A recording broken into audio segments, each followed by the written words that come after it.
Guns of August, How the First World War Began. War often begins with a misstep, a cascade of events no one can stop. In The Guns of August, Barbara W. Tuchman masterfully chronicles the opening weeks of World War I, painting a vivid picture of how the world's great powers stumbled into one of history's deadliest conflicts. Tuchman begins by setting the stage.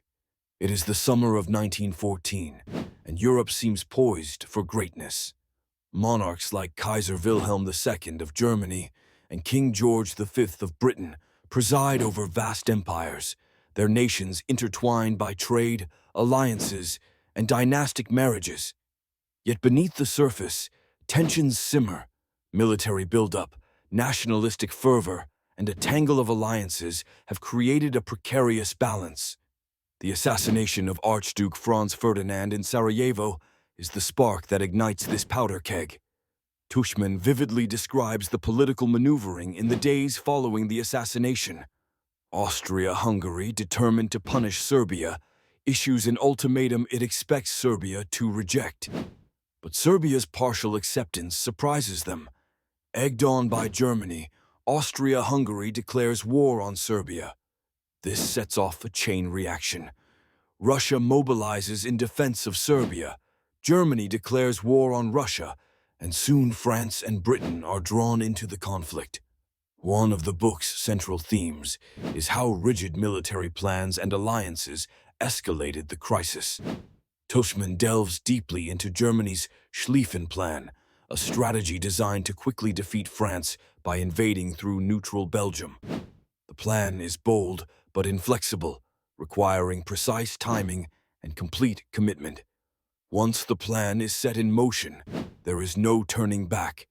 Germany's violation of Belgian neutrality brings Britain into the war, sealing Europe's fate. Tuchman's narrative shifts between the war rooms of Europe's leaders and the chaos on the ground.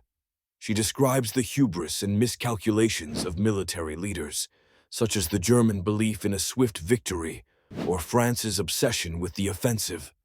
French generals, dressed in traditional blue and red uniforms, insist on bayonet charges despite facing modern machine guns, a deadly misjudgment that leads to catastrophic losses.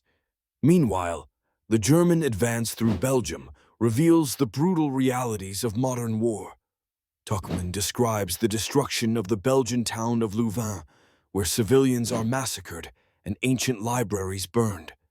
The Germans believed these atrocities would intimidate their enemies, but instead, they galvanized the Allies, turning global opinion against Germany. Tuchman also highlights the role of Britain, whose entry into the war was uncertain at first. She vividly portrays the debates within the British cabinet and the decision to send the British Expeditionary Force to France. Though small in number, these troops would play a critical role in slowing the German advance at the Battle of the Marne. The book's climax focuses on the First Battle of the Marne in September 1914, a turning point that halts the German offensive and ends any hope of a quick war. Tuchman's depiction of this battle is gripping.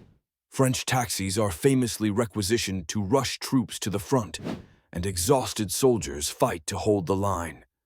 The German retreat marks the beginning of a long, grueling stalemate on the Western Front. Throughout the book, Tuchman emphasizes the human element of the war.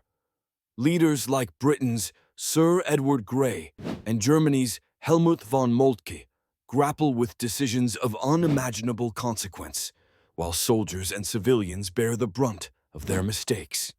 Her writing is rich with irony, such as the German army's belief that Paris would fall within weeks, a confidence that would prove disastrously wrong.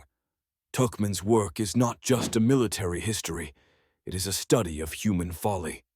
She shows how pride, fear, and miscommunication turned a regional conflict into a global catastrophe. The leaders of 1914 did not seek war, but they lacked the wisdom or will to stop it. In the end, The Guns of August is a cautionary tale, a reminder of how easily the world can unravel when ambition and arrogance go unchecked.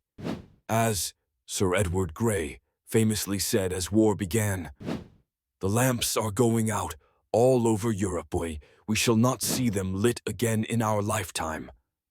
Tuchman's masterpiece leaves us with a haunting question. Could it all have been avoided? And if so, what lessons must we learn to ensure history does not repeat itself?